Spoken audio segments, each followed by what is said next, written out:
ಕ್ಷಮಿಸದಿರುವರೆ ಈ ಪವಿತ್ರ ಗಂಗಾ ಮಾತೆ ಸಾಕ್ಷಿಯಾಗಿ ಹೇಳುತ್ತೇನೆ, ನಾನು ಯಾವ ಹೇಹ ಕಾರ್ಯವನ್ನು ಮಾಡಿಲ್ಲವೆಂದು ಈ ಪವಿತ್ರ ಗಂಗೆಯನ್ನು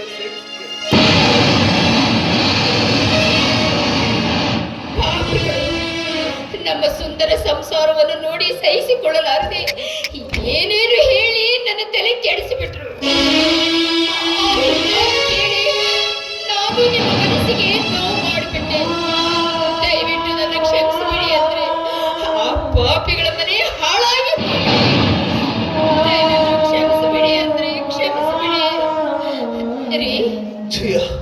ಏನ್ರಿ? ನನ್ನ ಹೊಟ್ಟೆಯಲ್ಲಿ ಸಂಕಟವಾಗ್ತಾ ಇದೆ, ನನ್ನ ಎದೆಯಲ್ಲಿ ಹುರಿ ಬರ್ತಾ ಇದೆ, ಮೈ ಮೇಲೆ ಬಿದ್ದಂತಾಗುತ್ತಿದೆ.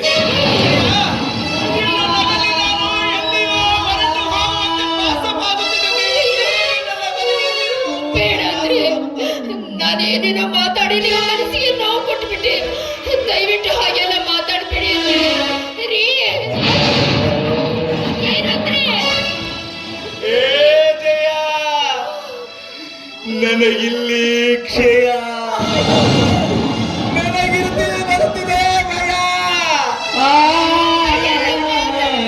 ಮನೆಯಲ್ಲಿ ನ್ಯಾಯ, ನನಗಿಲ್ಲ ಈ ಮನೆಯಲ್ಲಿ ದಯ. ಮಾತಾಡ್ಬೇಡಿ. ಅಯ್ಯೋ, ಯಾರಿದ್ದೀರಿ ಮನೆಯಲ್ಲಿ? ಅಣ್ಣ, ಅಕ್ಕ, ಯಾರಿದ್ದೀರಿ ಮನೆಯಲ್ಲಿ?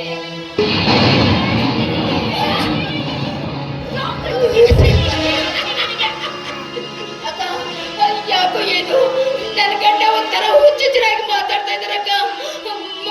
ಮೊದಲು ಅವ್ರನ್ನ ಆಸ್ಪತ್ರೆಗೆ ಕರ್ಕೊಂಡು ಹೋಗಿಡುತ್ತೆ ಬಾರಕ್ಕ.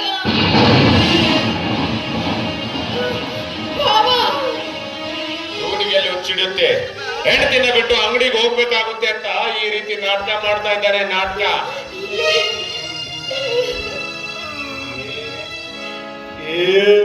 ಮುಟ್ಟಾಡ್ರ ಮನೆ ಮಧ್ಯೆ ಮನೆಯಿರೋ ಮನೆಯಲ್ರಪ್ಪ. ಏ ಅಣ್ಣ, ನಾನು ನೀನು ಅಪ್ಪನ ಎರಡು ಕಣ್ಣಲ್ಲವೇ? ಕೂಡಿದ ಬಾಳಿಯ ಕುಡಿಗಳನ್ನು ಕಡಿದು ಹಾಕೋಣ ಬಾರಣ್ಣ ತಾಮಣ್ಣ. ಊಟ ಮಾಡಿ ಕೈ ತೊಳಿ